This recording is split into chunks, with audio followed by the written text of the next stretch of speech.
I have come to reclaim Rome!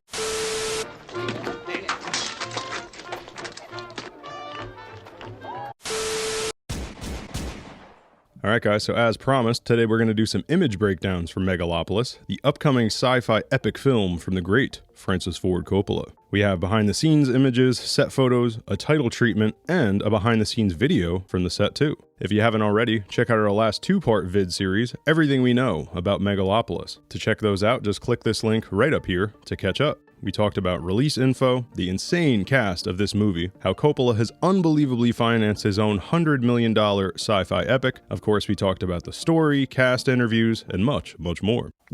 If you have seen those vids, you will recognize many of the images we talk about today, but again, for the purpose of this video, we're actually going to break them down image by image. And we do have some new images to talk about today, as well as the aforementioned video. Again, the brief synopsis from IMDb: an architect wants to rebuild New York City as a utopia following a devastating disaster. Okay, so let's do some image breakdowns for Megalopolis. As always, smash that like button, hit subscribe for more videos like this here on GMTV, gangster movies and television, mob news, mob history, all things organized crime. If it is organized, if it is crime, we're going to talk about it. And his image. I thought a fun way to break these down is by a few categories that we already talked about in detail in the last few videos. So without rehashing too many of those details, let's not get into that right now, okay? We are going to use some of that same info to make categories for today's images. We got ancient Rome / political satire. Just the one that they stabbed in the back. The Megalopolis love story, and finally the future utopian New York setting of the film, aka New Rome. This category will also include what we know about the cutting-edge technology Coppola is using to bring this future to life. Also, we're going to treat each of these categories as its own video. So today we'll be focused on images for ancient Rome, next video the love story, and finally the fun future city stuff. Fittingly, we'll start with ancient Rome for the real-life inspiration behind New Rome. That was Julius. We're also going to hit political satire in this category because the two seem to go hand in hand based on these photos. Here's a quote from director Mike Figgis, who's doing a behind-the-scenes documentary of Megalopolis. It was actually Figgis who said Julius Caesar meets Blade Runner to describe the story of Megalopolis. Like Caesar. According to Figgis, it's very philosophical, but also veers toward political satire. Francis is obsessed with Roman history, its roots. Speaking of satire, let's look at this set photo from the legendary Jon Voight. This shot covers this whole category really, because if you caught the letters on this cop's hat, it's not NYPD, is it? But we'll get to that. Back to Mr. Voight here. This outfit is so ancient Rome that it does indicate some satire, at least to me.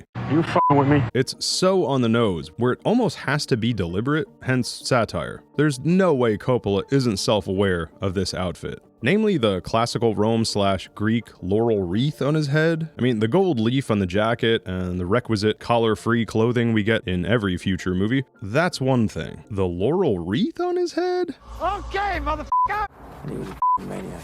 That's commitment. I'm interested in seeing how all this gets worked into the tone of a sci-fi epic love story. Here's Adam Driver with a less extreme Roman look, though the Caesar cut especially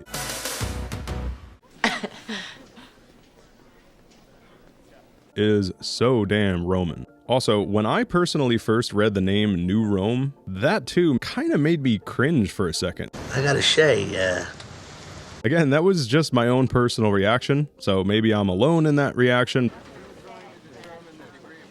But then when you hear satire, I think this might be another example of both being on the nose and self-aware. I may be wrong, just a guess. I think you're worrying for nothing, Tony. To be clear, an important thing to note were Figgis' exact words. He said the film veers toward political satire. He never said the movie is a satire. So this isn't to say the movie won't also have a serious tone, which we'll get to later in the future city category, and especially the love story. all right.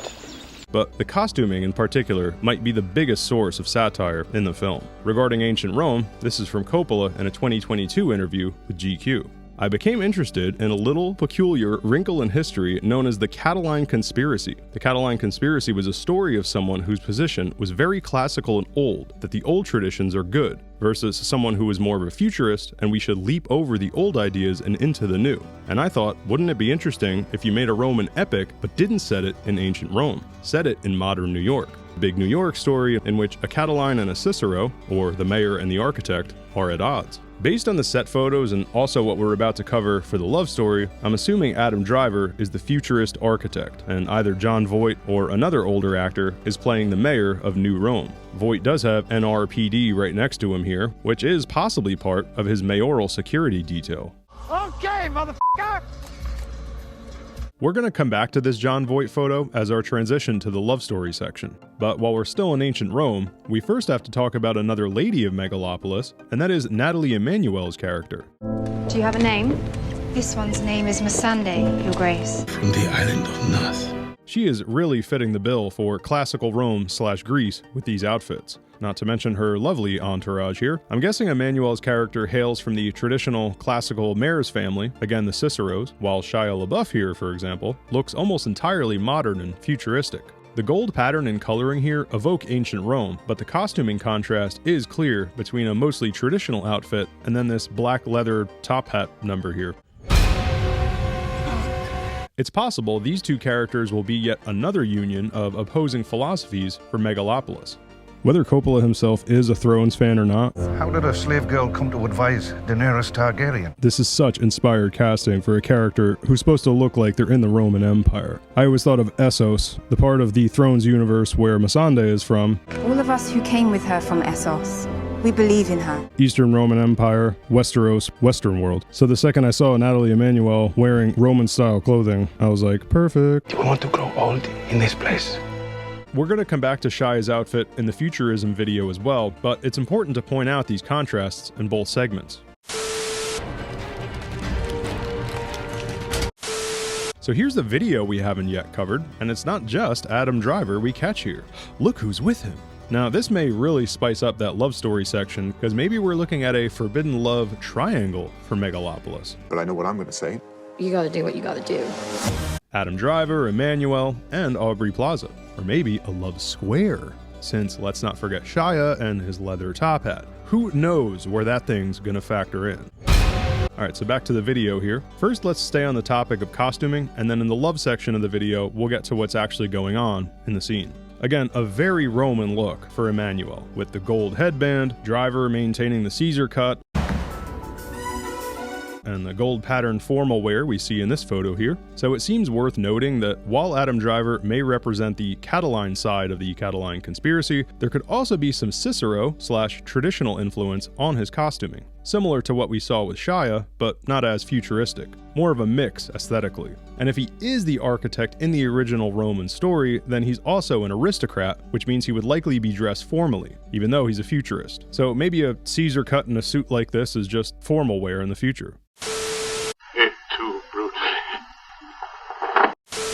Before we get back to Jon Voight, let's talk about the Roman side of our title treatment. You'll recognize this Megalopolis title treatment from our last few videos. And yes, it does seem to be the official treatment for the film. Not only will you find the image in most articles online talking about the movie, but it's also the title treatment used for the press release of the graphic novel. If you recall last video, we covered the Megalopolis comic more in depth, and this title treatment was the image used at WonderCon 2023 during the press announcement. So, what does this title treatment have to do with ancient Rome? I have come! Well, if you look closer at the letters M, O, and L, you'll see each letter is filled with ancient Roman architecture. You got your Greek columns, your domes, and all the iconic features of classical architecture. And when we cover the future city in our later video, I'm really looking forward to seeing how the architecture of old fits in with this new city of the future. Clearly, as we covered today, costuming will be Roman AF, but architecturally, are we going to see parts of New York or New Rome that look like old Rome among our new shiny city? Finally, regarding the title treatment, you can also see protest signs under these classical buildings. My prediction is that the people of New Rome will be protesting about these conflicting philosophies of the story. Do we rebuild New York/New Rome for the modern world in the future? Or do we preserve this great city shaped by the once great empire of Rome? Alright, so as promised, we circle back to this shot of Jon Voight here. Whose wedding do you think it is? So yeah, next video we'll be covering the love story using our set photos. I will see you when I return. And then the video after that, we'll cover the future city and the high-tech filmmaking behind the scenes. And finally, check out our recent vid series and full spoiler review on Martin Scorsese's Killers of the Flower Moon. Right here on GMTV.